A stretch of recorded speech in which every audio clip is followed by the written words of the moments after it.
We have Shruti ma'am with us, and she is a well accomplished and trained classical dancer who's a founder and creative director of Tvam, based on Austin, Texas. Sorry if I pronounced the name wrong.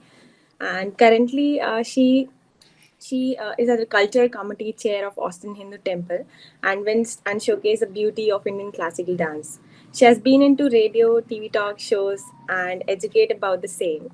She was also invited by the prestigious Alona School, and which is I'm very proud to welcome you here, ma'am. And the stage is yours, so please go ahead. Thank you so much, Mudita. Can you hear me? Yes, ma'am, we can hear you properly. Okay. I'm going to go ahead and start screen sharing if that's okay. Sure, ma'am. Hi, everyone.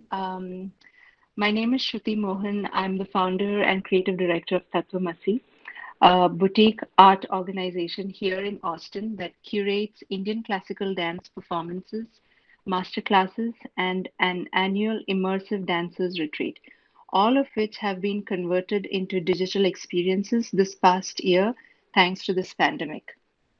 I grew up in Abu Dhabi, in that building actually right next to that flag, along the beautiful blue waters of the Arabian Sea on the Corniche.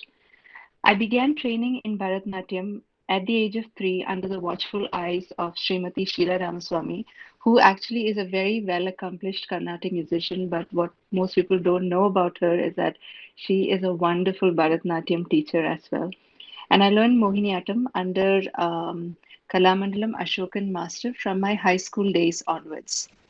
I continue to train even today, and I'm currently being mentored and trained under Srimati Rama Vaidyanathan in Bharatanatyam and Pallavi Krishnan and Nirmala Panikar in the styles of Mohiniyattam.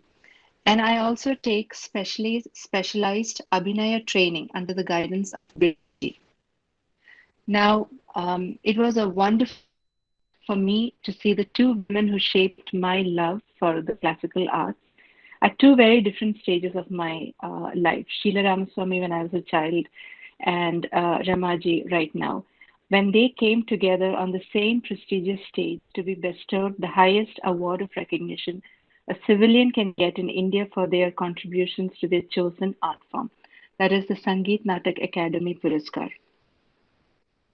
Now, my love affair with dance continued through my school days in Abu Dhabi to my engineering days in Chennai. And now, after all these decades that's just flown past, my affair with dance continues to flourish in Texas and New York City. I started Tattvamasi, a boutique art organization that curates Indian classical dance shows and masterclasses because I identified a gap here in my city, Austin, wherein it was very difficult to watch a good live performance. I had to fly to New York City or drive to Houston, San Antonio, or other cities to watch my favorite performers while they were touring the US. I soon reached out to my mentor and dearest Ramaji and asked her if I could host her show in Austin. And when she said yes, Tattvamasi was born. It was the summer of 2015, and I was able to produce and present Ramaji and Dakshina's stunning production titled Dvita, Duality of Life. Tattvamasi hasn't looked back since then. From hosting renowned practitioners from the classical dance field, we have also hosted countless masterclasses, two annual Tattvamasi Dancers retreats, and the most important part of building and shaping Tattvamasi was the growing and uniting of the classical dance community here in the US and abroad, while bringing them together and providing the much needed network of artists through them, sharing opportunities and resources. For our last live annual dancers retreat, we saw more than 60 classical dancers congregate in Austin for 3 days in a Texan ranch to spend quality time with each other while undergoing training in various skill building activities. And then COVID 19 happened. We quickly pivoted and converted all our activities into digital experiences. And in a wildly unexpected manner, we ended up being accessible to a wider pool of dancers now spread all across the globe. Ramaji led an year-long technique series with us that saw students joining online classes via Zoom from places like Italy, Portugal, Singapore, UAE, Canada, and many more. The world truly had become a much smaller space, and we were able to fill those 2 hours of class every weekend with lots of joy and dancing. While that helped strengthen our foundations as far as body movements, flexibility, stamina, and physical prowess was concerned, I started looking to Venuji's specialized course called the Navarasa Sadhana, a training program that suddenly became available online.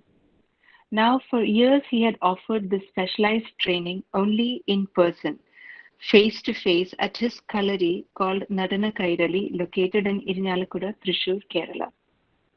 A legendary and highly respected Kathakali and Kudiyattam performer, teacher, researcher, impresario, a published author of a dozen plus books and articles, a globe trotter with an impressive array of prestigious venues at which he has either presented, taught, or performed at, Venuji had developed this training program based on his years of research and personal experiences as a performer and a seeker of knowledge. Now, the Navarasa Sadhana course was designed by Venuji to allow us to experience the power of the Navarasas, the nine emotional states, as part of his actors training methodology. Now, this is a course that is open for all creatives, actors, theatre professionals, classical dancers, all attend Venuji's Navarasa Sadhana classes. Navarasa Sadhana is an acting course that he carefully formulated after years of research into Bharata's ancient treatise called the Natya Shastra. Now, the Natya Shastra is an exhaustive manual into the intricate details, and it actually explains in great detail all aspects of Natya or drama as it's often translated. From details into the construction of a stage to the various types of movements, the Natya is a real treasure trove that is now an integral part of the modern Indian classical dancers universe. Now, I bring up the Natya Shastra because it's deeply connected to the concept of the Navarasas. Bharata had explored in great detail these nine rasas, their connections, causes, and effects, and has his own theories about how these emotions can be manipulated by an actor or dancer to evoke a desired reaction within his or her audience. Now, these three books that you see on the screen are references that I've used throughout this talk. I can suggest a lot more for those if any are interested in more details. For Indian classical dancers, this is very crucial, this concept of Abhinaya. Abhinaya is a very, very important part of our danced storytelling tradition. Sheldon Pollock, in his wonderful book, The Rasa Reader, writes about the Natya Shastra as while on formal grounds the compilation can vaguely be assigned to the early centuries, perhaps the third, the material was clearly re edited and partly rewritten at a later point in history, most probably in Kashmir around the 8th or 9th century. The treatise is a vast and comprehensive account in some 6,000 verses, has about around 33, 37, or 36 chapters, and it covers the entire domain of dramaturgy, from the construction of the theater to the languages used in the plays, singing, musical instrumentation that's used, dancing, makeup, costuming, and physical movements of the actors. But the most important thing he says is that without attention being paid to rasa, no part of the enterprise will succeed. Now, rasa is often described as something that is to be relished or savored. It has a lingering quality that causes the enamored members of the audience to walk away with a feeling of great delight. Now, I had a question to Venuji once about the rightness in causing pain or distress in our audience hearts by enacting with great authenticity a violent or heart wrenching scene. For example, you're now looking at pictures from the Kudiyattam production of Shurpanaka's story. As you can see, characters like Shurpanaka, Ravana are quite celebrated in the Kathakali and Kudiyattam tradition. They are not as villainized, and in fact, Ravana is considered quite heroic. Um, how is causing discomfort to others correct? Was my question to Venuji. And he responded, you are not causing pain to anyone. You are acting. You are aware of this, and so are the audience members. You will feel the emotions or experience the rasa, but they won't be destroyed by it because they are aware that it's the character's pain that they are feeling, empathetic towards, and that it's been enacted by you, the actor. And this is why this distinction of you, the individual, you, the actor, and you, the character, is important in the mind of the performer. You are the katapatram, patram or vessel that holds the character.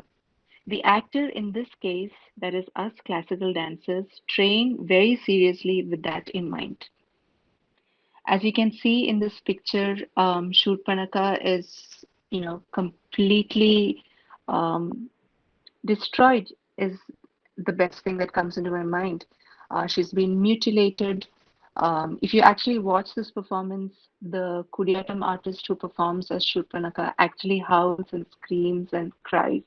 It's quite a tragic scene, and they make it very, very real. If you look at the men who are standing right next to her, there seems to be, blood on their torso and on their costuming.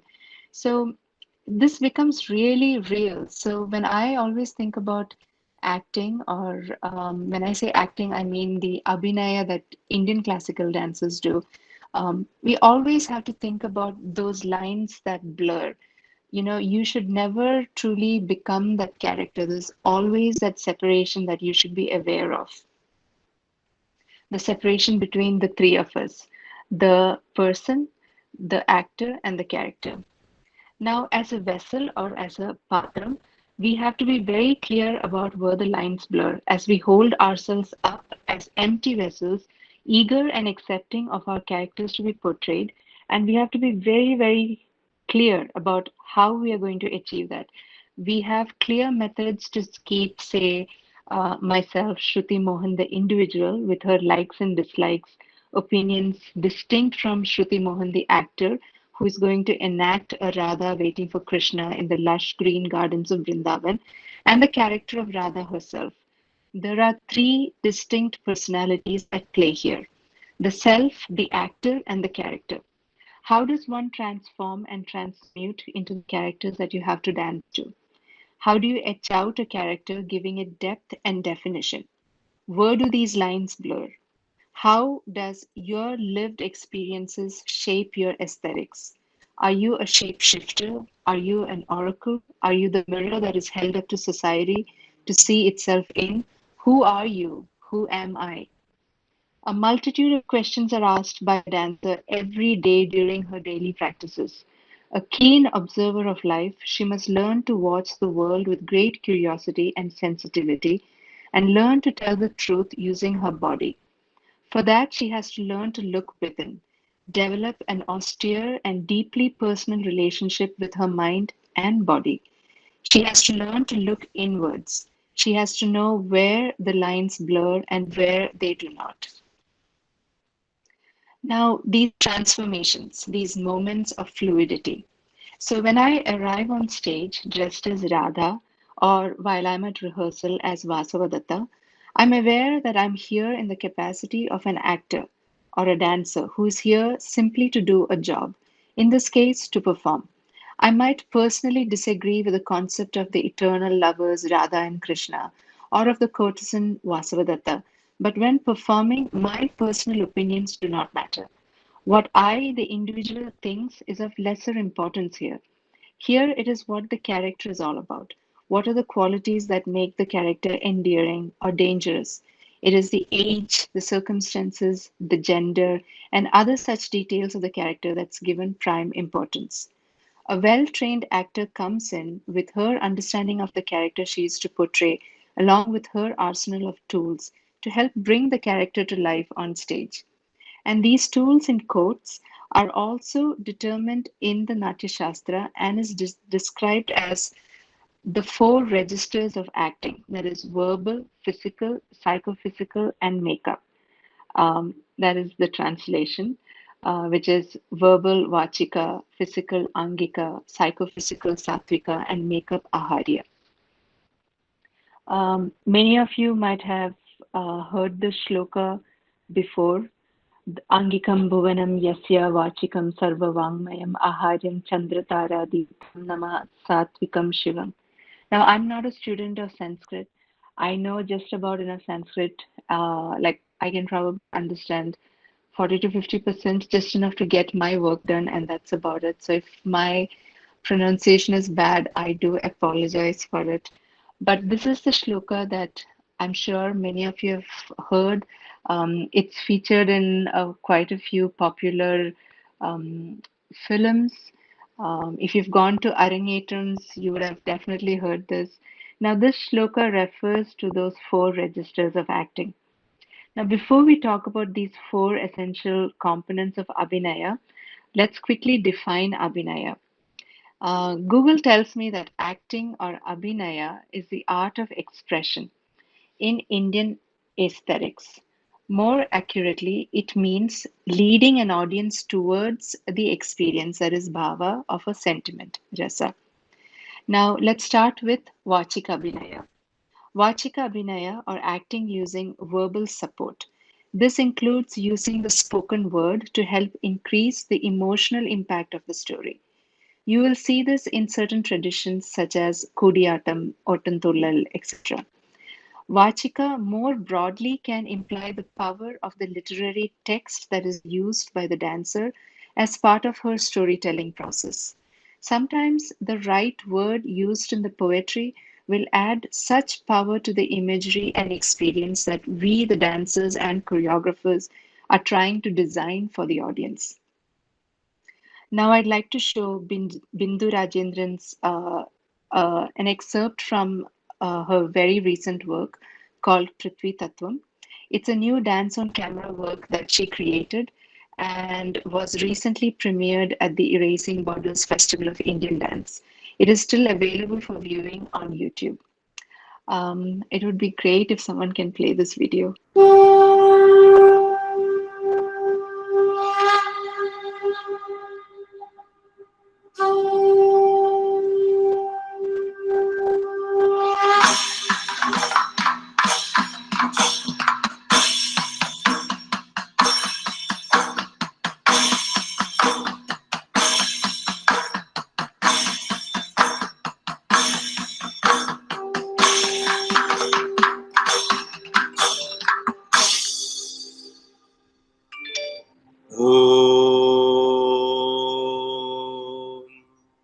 वसुंधराय विद्महे भूतधात्राय धीमहि तन्नो भूमि प्रचोदयात् तन्नो भूमि प्रचोदयात्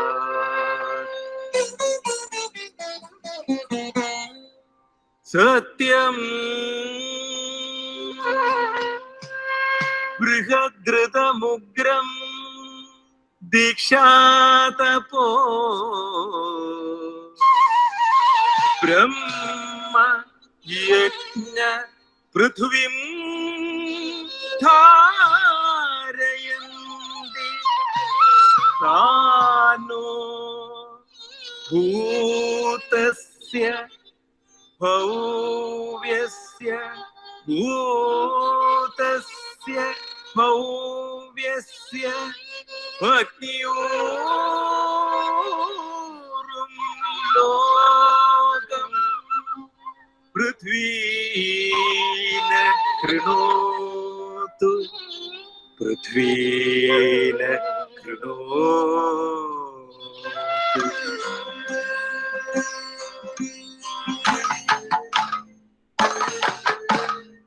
धीर्तकतां धीर्तकते धीर्तक धीर्तक धीर्तक धीं धीं दत्तक धिक्तक धिकुतक धित्तिता कते कता के तें तक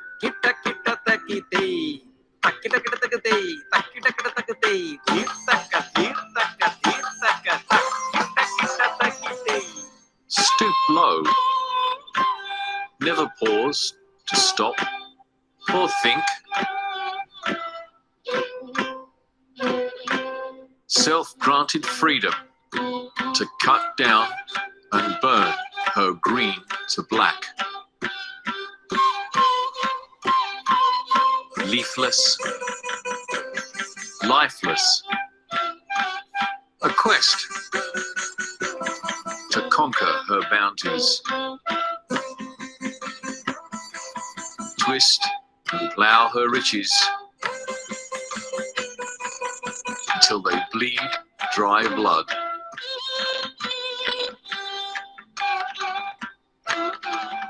The arrogance, sick with hate.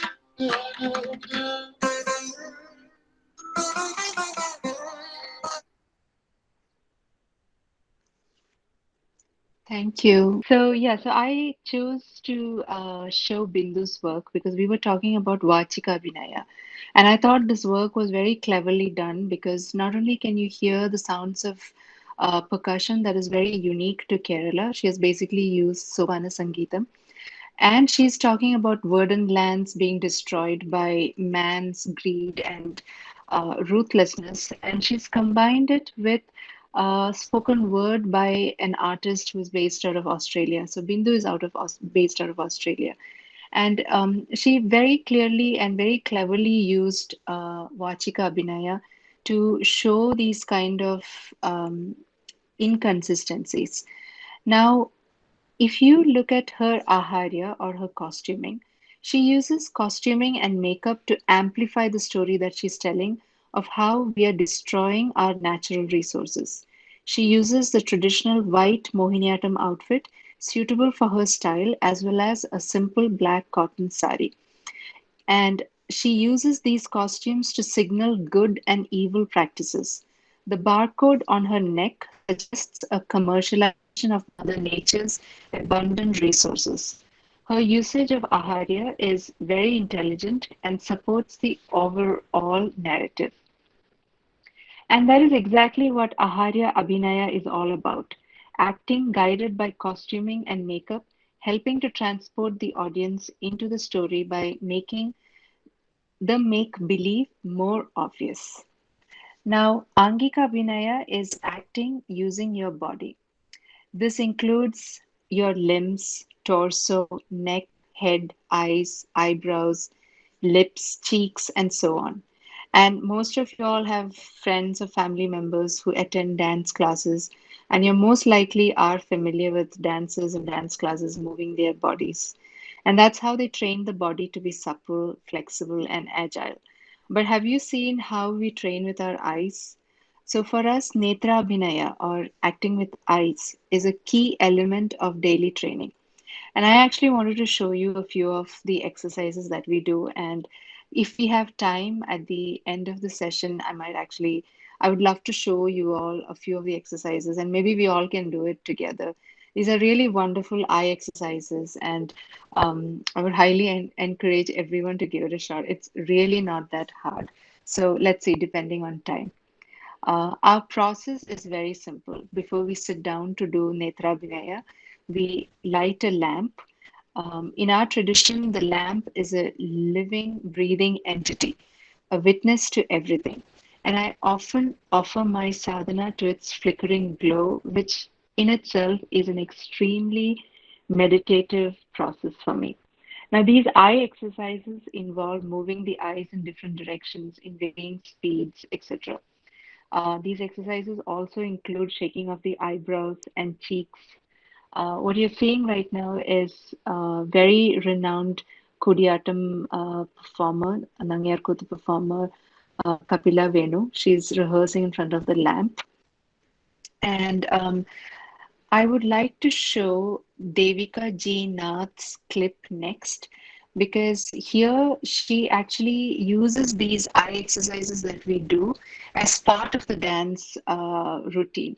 So this is a very short, sweet little piece. It is a sweet moment from the Kumara Sambhavam where the poet is trying to describe the beauty of Parvati Devi's eyes. So he asks, who did she get these beautiful eyes from? Is it from the deer or did the deer get these beautiful eyes from Parvati?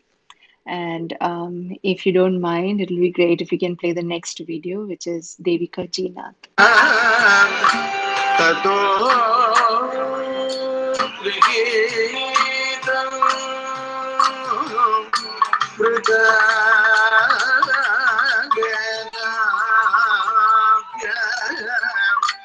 तया गृहीतं मृगाङ्गनाभ्यां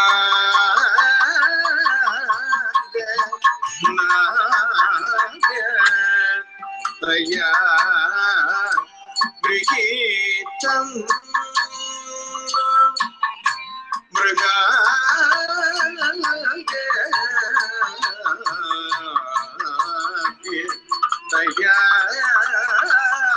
गृहीतं मृगाङ्गनाभ्यां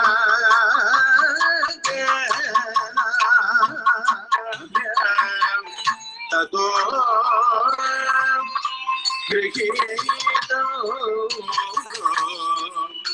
मृगाङ्गनाभ्यां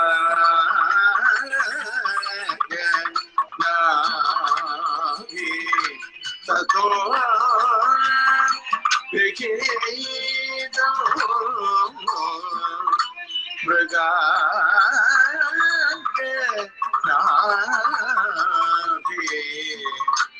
ततो गृहीतं मृगाङ्गनाभ्यां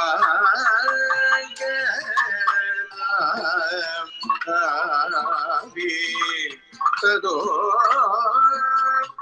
गृहीतं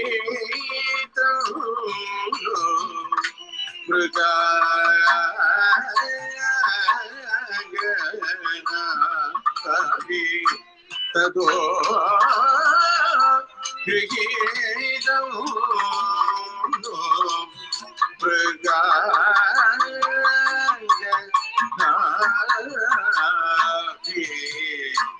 ततो गृहीतं मृगाङ्गनाभ्यां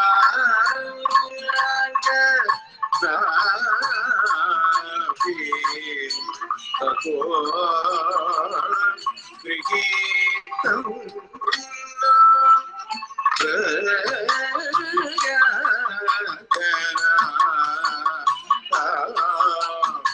So, yeah, so what we just saw was Parvati Devi having a conversation with her friends. They go out to pick fruits and then they see this little group of deer, and she's like, "Hey, uh, are my eyes as beautiful as the does?" And she kind of tries to imitate the eyes, and then they show the deer imitating Parvati Devi's eyes. So that was just a sweet little portion from the Kumara Sambhavam. So, the fourth aspect of acting, satvikam, that is acting that is evoked from a space from within the actor's heart. It comes out of the actor's own understanding or sense of self, a mental connect that the dancer seeks to establish with her audience, and that has come from a place of great understanding and sensitivity that is displayed in the portrayal of the character. Now, these four registers of acting, Vachika, Angika, Satvika, and Aharya, verbal, physical, psychophysical, and makeup, are used to help bring to life a situation and to elicit an empathetic response from the audience. That is, to allow the experience of a rasa to engulf them. And how does that happen?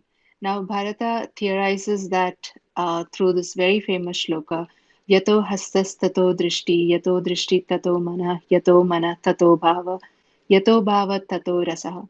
Where the hand goes, the eyes follow. Where the eyes go, the mind follows. Where the mind goes, emotions appear. And where the emotions arise, there rasa or the experience happens. Now, what Venuji's Navarasa Sadhana asks you to do is to involve the five senses sight, smell, touch, hearing, and taste into all these nine rasas to create a vibrant and unforgettable, wholesome experience. So, what are these Navarasas? As you can see in the table in front of you, The nine rasas are Shringara, Hasya, Karuna, Raudra, Veera, Bhayanaka, Bibhatsa, and Adbhuta. And as you can see, there are colors assigned to these emotions and corresponding deities. Now, Bharata says rasa arises from the conjunction of factors, reactions, and transitory emotions. You'll keep hearing this word transitory emotions of Vyabhichari Bhavas. Now, among these rasas, four are generative causes. That means rasas like love, raudra, anger, heroism, that is vira, and bibhatsa, something that is macabre. These are the four rasas from which the other four appear. For instance, from love arises the comic. That is, from Shingara arises the hasya. From Raudra arises Karuna. From Veera, or the heroic, arises Adbhuta. And from the macabre, or what is disgusting, Bibhatsa, arises um, Bhayanaka.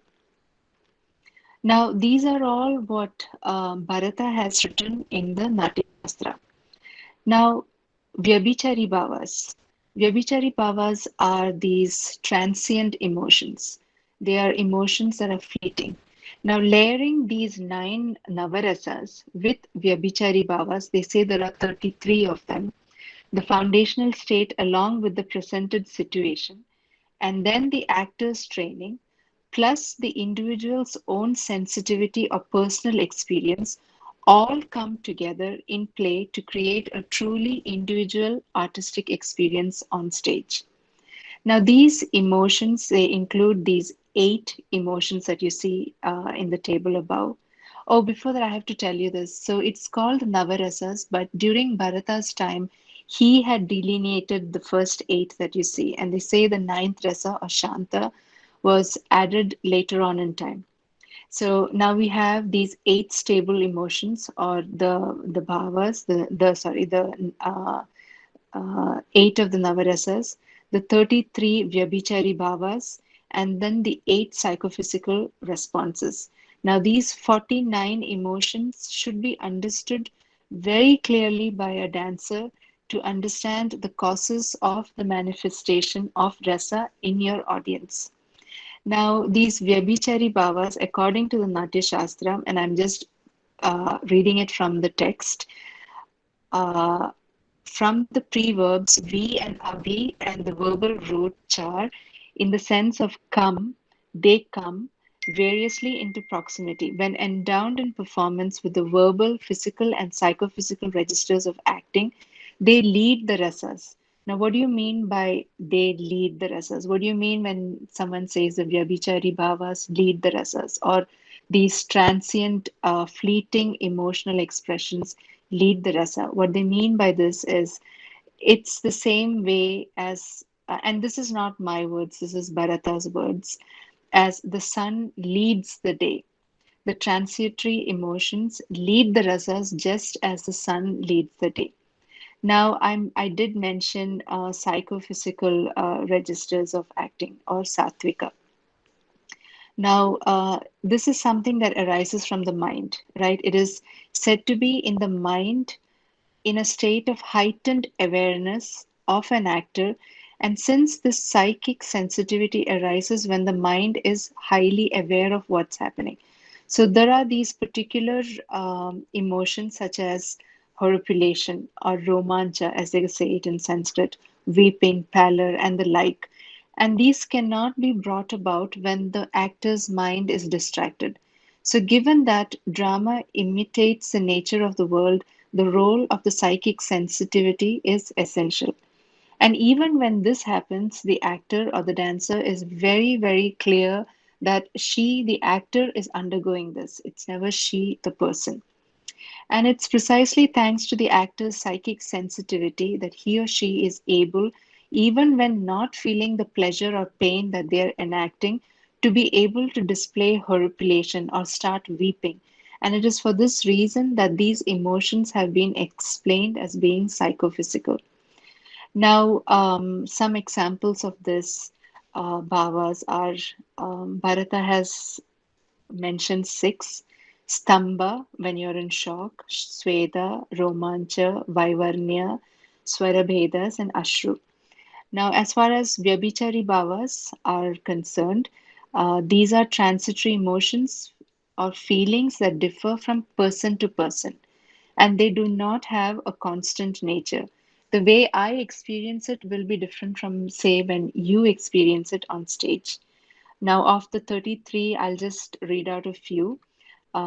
He talks about Nirveda, disgust; Dainya, feebleness; Asuya, jealousy; Chinta, anxiety; Vyadi, sickness; Dhriti, firmness; Ugrata, ferocity; Autsukya, eagerness; Nidra, sleepiness; Moha, when you feel great perplexity; um, Shupta, slumber, and so on.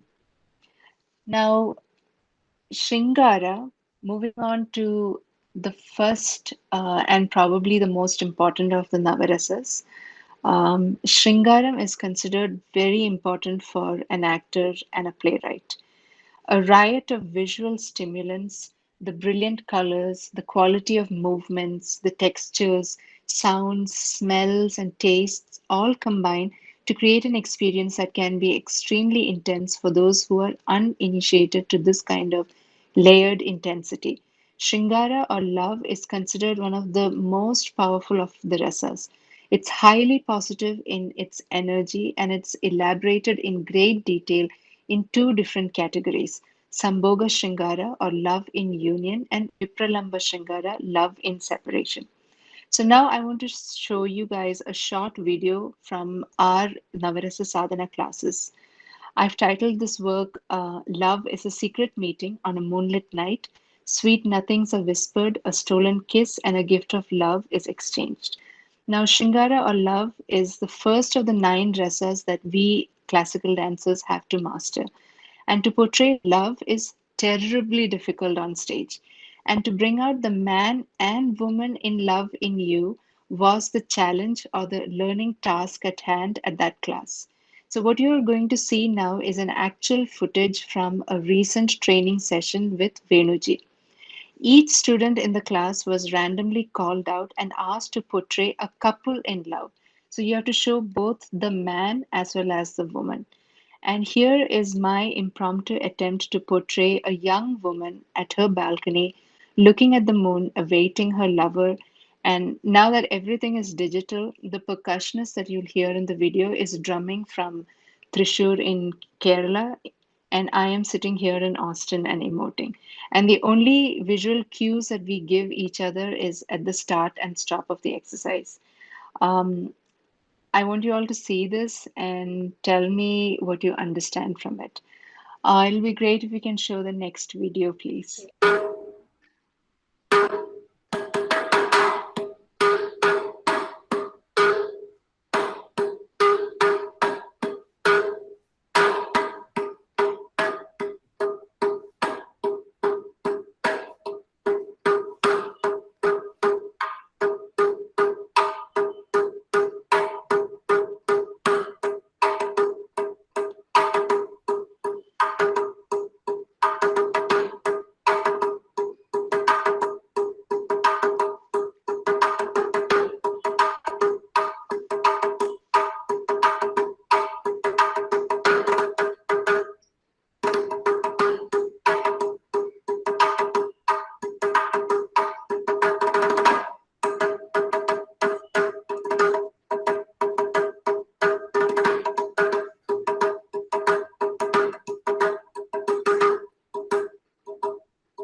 Thank you, Prachi. As you can see, the drummer, he's drumming all the way from Kerala. He's on the mirror, and it's, that give and take between a dancer and a drummer has gone digital right now. And he's just moving, and I don't know if you all could really make out, but there are shifts in the sound of his drum each time I shift from the man versus the woman. And when Venuji called out my name and he just said, "Okay, Shruti, you are next, go." That's it. It's as simple as that. You don't know who he's going to call out next. So when I started acting, all that I knew was I had to set the scene. And a romantic environment, the first thing that came into my head was a moonlit night. And from there, things just took off on its own. So there was a part where I'm actually, when this piece starts, I'm actually looking at my watch.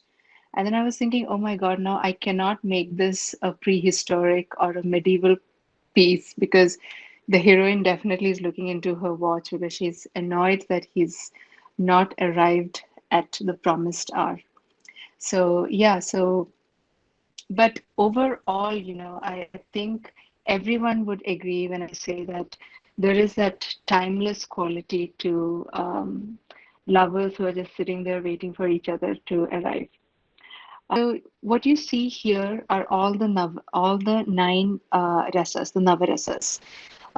Like I said, a few are derived from the others. Some are highly positive and some are very negative. Like for example, Shingaram, Adbhutam, uh, laughter, Hasya, compassion, Karuna, Shantam, Veeram, heroism. These are all highly positive rasas, while rasas like Raudram at the top, um, in the top row, Raudram is very negative, and so is Bibhatsam and Bhayanakam, right next to Bibhatsam. And in fact, in the Kudiyatam tradition, they say even you should not even enact death. You can show an act of violence as in charging towards your opponent, but you should never. Especially when we practice Navarasa sadhana, Venuji insists that you should never enact killing something or killing. It's just that highly negative. And we have a very distinct breathing technique that we use for each and every single one of these rasas. Now, why do I mention all this? This is but a rough structural overview that I'm providing here so that you all can see how we typically design a danced storytelling experience. To choreograph a piece, we choose a storyline or an idea, break down the character to the basics that we need to be very clear, like the type of naika, the age of the characters, the circumstances that they are under right now. We stage the situation by thinking of the sthayi bhava or the dominant emotion of the piece. Say if it's going to be a Shringara Padam or a piece centered around Raudram, like the story of Kannaki from Silapadikaram, we design the plot to have elements that will enhance that situation. Like, for instance, if it is a Shringara Padam, we'll try to enhance the romance in the situation. Uh, like, like what you saw that I did, set it in a location where lovers typically might meet. And we see this in the works of even Shakespeare. Kalidasa was exceptionally excellent at this. His description of the scenes and characteristics and intricate details that he gives of each character and scene is all so very delightful and timeless even today. Now, since the goal of this lecture series is for all of us to gain insights into the industry, I would now like to give you all a glimpse into Rama Vaidyanathan's choreographic process. Here is a short clip from a recent masterclass that was conducted around a rare Annamacharya Kriti. Now, it'll be great if you can watch this clip to get an idea of how she, who is one of the greatest dancers alive today in India, choreograph. It would be great to watch her design process. Now, the video that I send you all is like about 10 minutes. It'll be great if you can start it like somewhere in the middle, like if you can show from minute 5 to like minute 7 or 8, that would be good enough. So this is a very rare kriti, and she was working with a scholar. And in this class, she's actually talking about, hey, okay, so the kriti explains that the main characters are kind of annoyed. Let's set a prelude to this. So that's what she's talking about, and you can see her choreography process. Sorry to interrupt, but yeah, go ahead. Whether it was putting both the hands on the bucket when she comes out with the coin or any of these competitions, she has won. She's won because she loves you more than you love her. So this is what is it, you know. So luck and it's providence that she will win every competition with you, including the competition of love and passion. So that could be one too. The other one could also be that I walk in and I see Venkateshwara and Anilumanga making love. And something could be distracting them, maybe a bee or something. And Venkateshwara would be getting distracted. But Anilumanga doesn't get distracted. Because just like the Chakora bird, she's just completely engaged, invested in him completely. So then Annamacharya looks at them and says, she's won, you've lost. So these are different ways in which we can start the piece.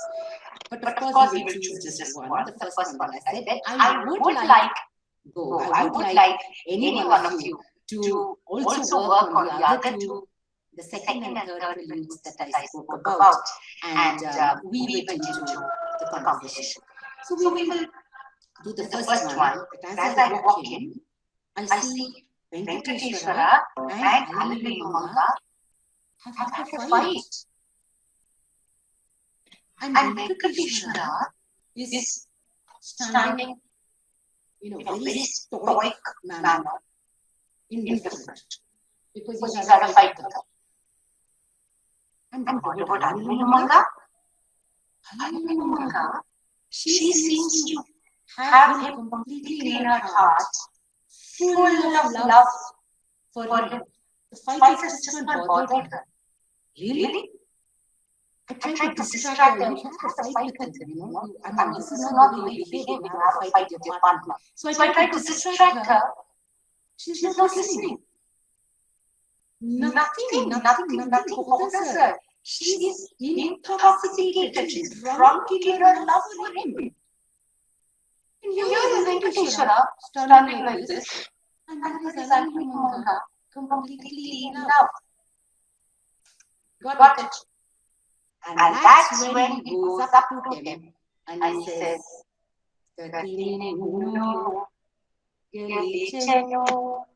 she's won. So that is how we can begin this piece. So maybe I put on the ala. So the prelude is in an ala. And Sudha Raguraman has sung the beautiful music composition which attracted me first actually to this song by Sri Madhav. And she sang it. So I do it once and then we can. It's an ala, we just have to do loosely, roughly based on the points that I just mentioned.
So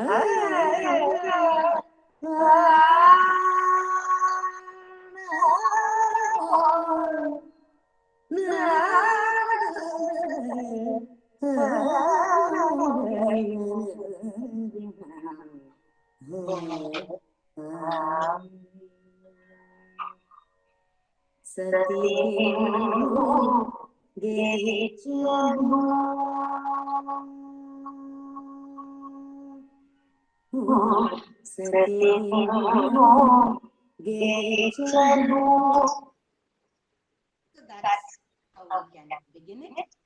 And like I said, this is not written on stone. We can even look at the other two preludes, or if there's any other prelude that you would like to share. Maybe we can discuss this tomorrow. So shall we do it once more so that it's kind of. This was one of those rare Annamacharya kritis. Many of his compositions are known, but there is quite a lot that is not. So she actually sat down with a scholar, and this is very typical of the choreography process. They take the lyrics and then you break it down, and then you keep reconstructing it till you reach a point where you're like, okay, this speaks to me, and I can perform it in that way. And Ramaji is quite an amazing icon of Abhinaya. Her style is contemporary, subtle, and minimal, and yet her message is loud and very clear. And she does this with intelligent and seamless usage of all the theories that we have discussed so far. And with that, we are finally at the end of my presentation. I'm currently working on a poem that was written last year titled Navras, and it talks about the internal migration crisis that India witnessed. So I'm currently in that phase where I have the lyrics to the work, and now I have to set it to music for which what I need, what I call a hook or a starting point, a point from where which the story can be told with great sensitivity. So as you can see, Indian classical dancers, we work not just with mythological characters and ancient poetry, we also work with contemporary issues that speak to our times. And I would like to end this talk with a work that I created last year. Love, Loss, and Loneliness is a dance for camera work that was created for the Jiva Arts Company, New York, with the intention to spark a conversation around the difficult topic of miscarriage and loneliness. To explore the deepening darkness of the human mind, entangled by loneliness, seemed very important to me as we live through these strange pandemic times. In a hyper-connected world, our sense of loneliness has only heightened. And in this work, I pay homage to the loneliness and the varying emotions a woman who has gone through the trauma of miscarriage undergoes. Now, why did I choose this as my ending presentation? It's because October is also not just Breast Cancer Awareness Month, October is also Pregnancy and Infant Loss Awareness Month, and that 1 in 4 pregnancies end in a personal loss. And it seemed very important for me to start a conversation about this topic through dance. It's a sincere effort to encourage one to break free from the shroud of silence and loneliness that women and families who undergo this trauma experience.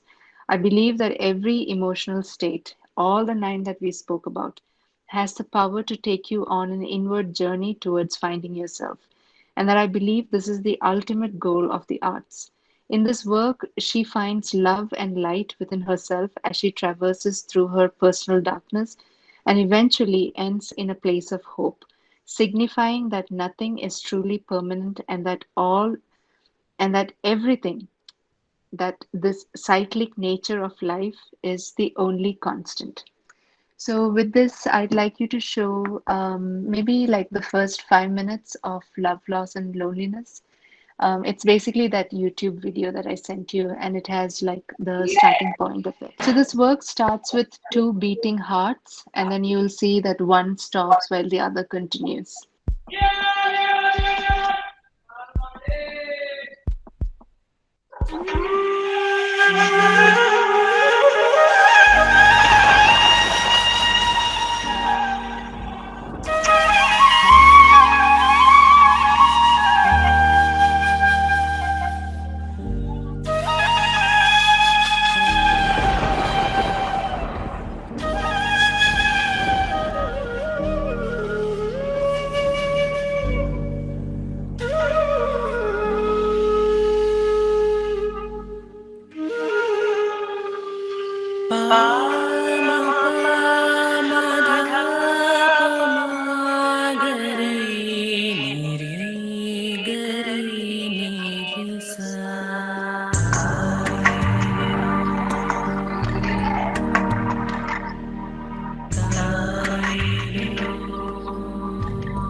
ते ध्यानयोगानुगताः अपश्यन् देवात्मशक्तिं स्वगुणैर्निर्गूढा यः कारणानि निखिलानि तानि कालात्मयुक्तान्यधितिष्ठत्येकः।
Ding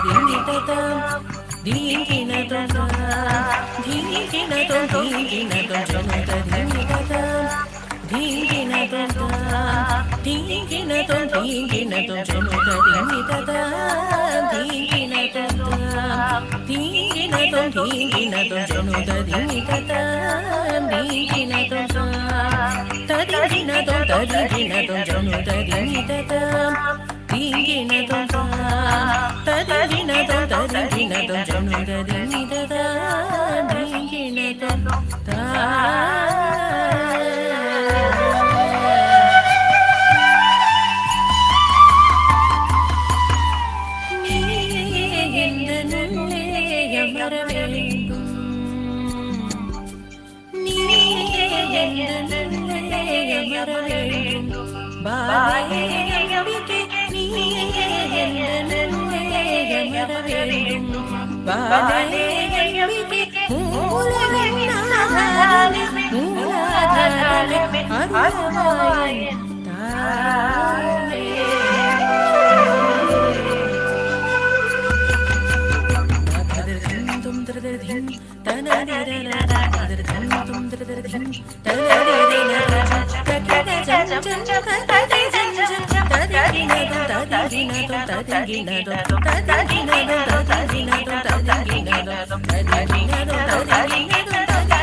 So I wanted to give you all a peek into the industry, and I hope this has been useful. If you have questions for me, I can take it. I hope this was useful. So I think everyone is now overwhelmed with the session you took. Thank you so much. Like it was our pleasure to have you and listen to you. So thank you. Wonderful. I'm so happy. And thank you all so much for inviting me for this, and wish you all the very best for, your design course. And I hope to meet you all one day, maybe see your projects. Definitely want to see that wire project for sure. Yes, yes, yes. And wish you all the very best for everything that you're all setting out to do. Thank you so much, ma'am. Thank Thank you you. so much, ma'am. Thank you so All much. right. Take care. Bye.